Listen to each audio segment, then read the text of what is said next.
Wrexham manager Phil Parkinson has emphatically dismissed speculation over his job security following a rocky start to the Championship season.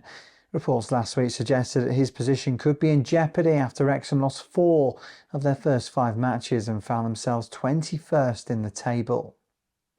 The rumours were swiftly squashed by non-executive director Shaun Harvey, who called them an absolute disgrace, while Parkinson himself remained focused on the task at hand. The Red Dragons responded on the pitch with a dramatic 3-2 victory away at Norwich City. Trailing 1-0 at half-time to a Jack Stacey strike, Wrexham turned the game around, thanks to a brace from Josh Windass, recently returning from a hamstring injury, and a decisive goal from Ryan Longman.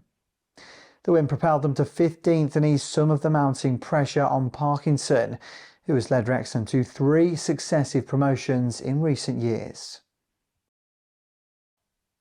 After the game, Parkinson reflected on his experience in football, saying, "I block everything out, concentrate on the people that I trust and the people that have given me great support at the football club.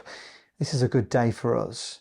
The 57-year-old stressed that periods of doubt have been a constant throughout his time at Wrexham, but his focus has always been on building the team collectively rather than listening to external chatter. Former Wales and West Ham defender Danny Gabidon echoed that sentiment, calling for patience. Speaking on BBC Radio Wales, he said, "The jump from League One to the Championship is huge, and Parkinson has so much credit in the bank for what he's already done. If the club show patience, this squad can be competing near the top by January." For now, Parkinson's authority at the club is secure, and Wrexham can build on a crucial win that showcased resilience, team spirit and tactical nous.